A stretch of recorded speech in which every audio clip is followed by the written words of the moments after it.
point in my life consumed marijuana.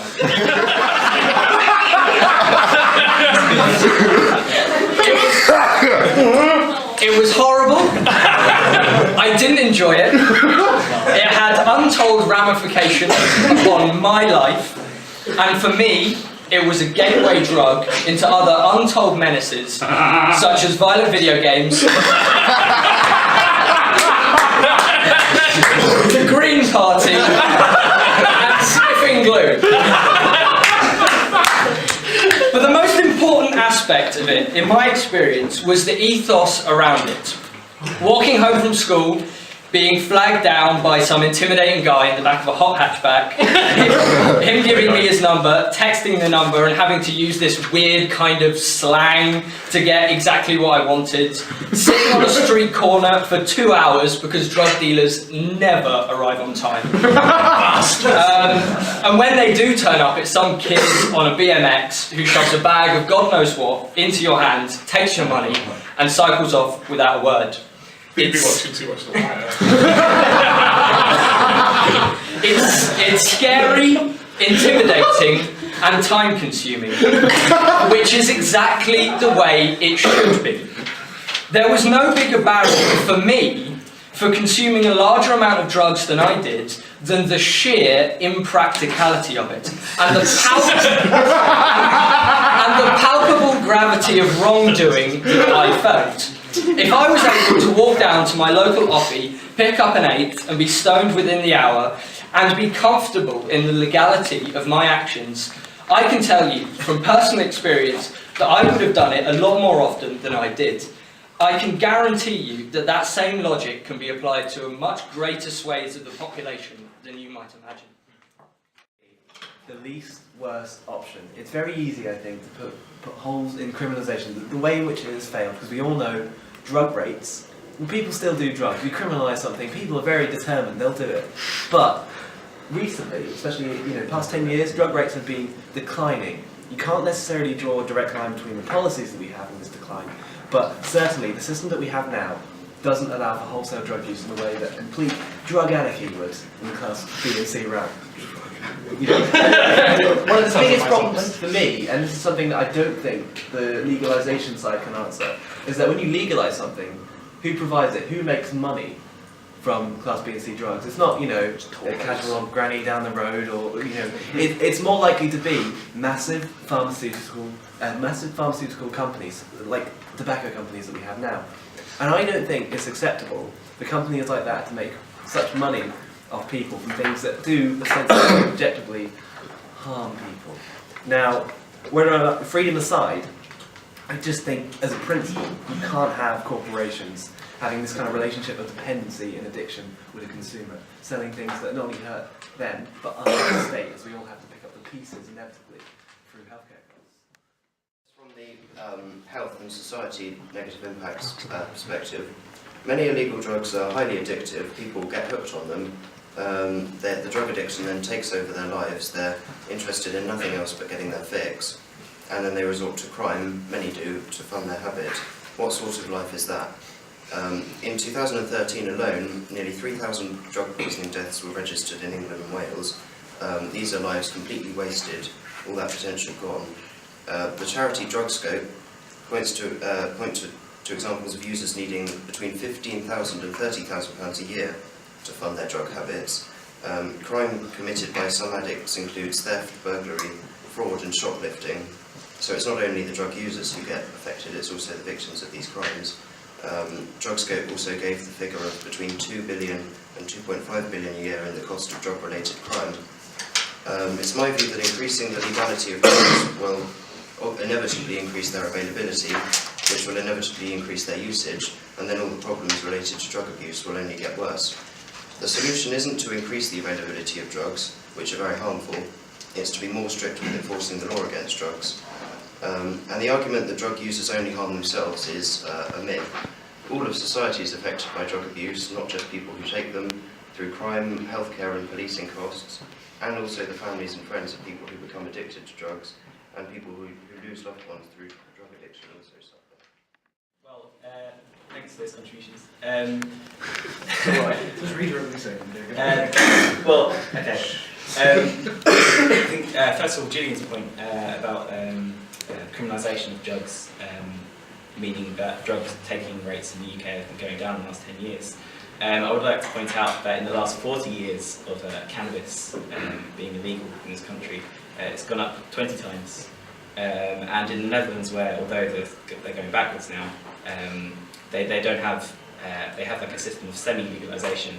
The rates of drug taking in the Netherlands are no higher than anywhere in the rest of Western Europe. So it's a fallacy that the war on drugs is working in this country. So this side believes that the drugs policy that is currently pursued in this country, the United States and much of Western Europe, has little or no scientific basis to it and is mostly formed by irrational politics fueled by sensationalist media. To form a sensible and scientific drugs policy, you must first weigh up the risk of each individual drug in terms of the harms to the individual, dependence on the drug in question, and the harms to wider society, rather than using this largely ridiculous classification system which groups together the danger of drugs, which simply do not have the same risk attached to them. It may surprise you to know that, and we'll get into this a bit later, that the scientific medical studies undertaken by the Advisory Council of Misuse of Drugs have conducted studies of risks associated to all drugs currently banned in the UK and have found there is just no relationship between the current classification of drugs and the cumulative harm that it causes. So of the 20 drugs that they surveyed, I'm just going to tell you the most important ones. Heroin and cocaine, as you might expect, came first and second, but it might surprise you to know that alcohol came fifth and tobacco came ninth. The two, of course, only legal drugs in the UK. Cannabis came 11th, LSD came 14th, and MDMA, the Class A drug here in the UK, came 17th.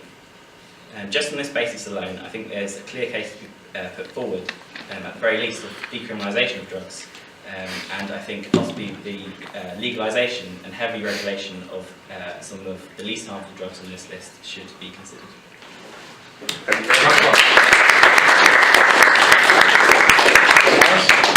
Now, I'm not sure where my honourable friend was purchasing his illicit narcotics from, but I never had to weigh whether I was going to slightly more salubrious locations. However, the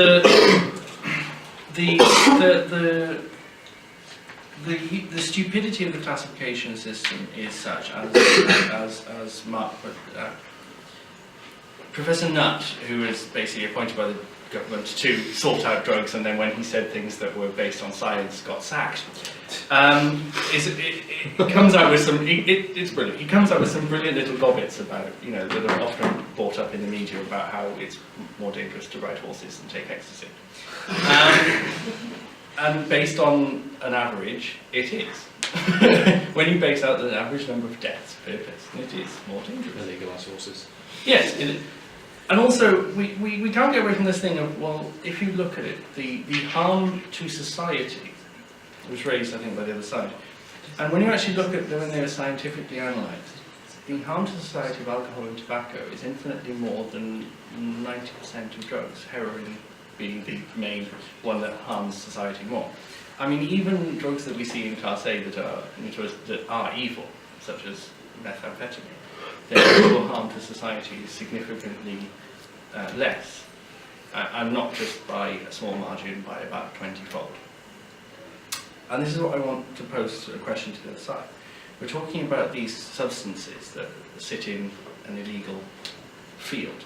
But if alcohol was invented today and somebody thought, I know, we'll get some grapes and we'll distill them to produce something that is highly intoxicating, highly addictive, that is highly damaging to the body, it would be in Class A today.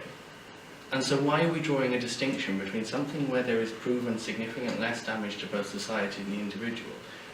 Why are we saying that's legal when something that causes more damage to society and more damage to the individual and is more addictive, why are we making that legal?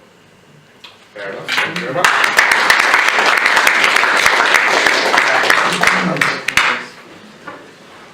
A majority of the time, it may seem as though drugs are illegal for legitimate reasons. They can cause bodily and mental harm to individuals or their surrounding environment, and a lot of the time they're not sold in stores unless prescribed. And depending on which drug an individual chooses to indulge in, will cause a wide range of effects. However, The answer to this question lies not in keeping all agreed drugs criminalised or allowing all to be taken, but understanding the effects of certain drug types and why legalising them would be no more harmful than keeping them illegal and encouraging the rebellion culture that currently exists within the underworld of drugs. Legalising the statistically less harmful drugs such as marijuana or benzodiazepines would likely lead to a dramatic reduction in the number of people who would otherwise use local drug barons to get their fix. I come from the standpoint that governments have a loaded and sometimes skewed perception when it comes to drugs, which sort of incorporates into the sort of politicised nature of the whole drug debate. There is an inherent need for a campaign to improve awareness and provide vital, non-politicised information on drugs. And I'd also like to make an obvious comparison here. Alcohol.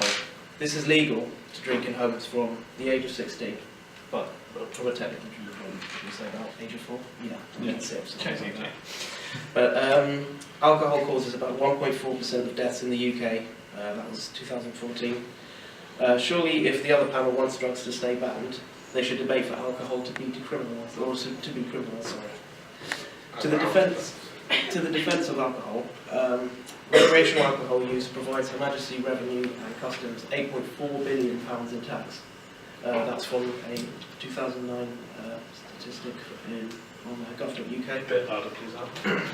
That was from 2009. That was a statistic from gov.uk. Coming from the side of economics again, I'd like to stress a reference to a report published in The Guardian titled A Comparison of the Cost Effectiveness of the Prohibition and Regulation of Drugs. This stated that the UK government could save £14 billion a year on fighting the war against drugs. That will never end.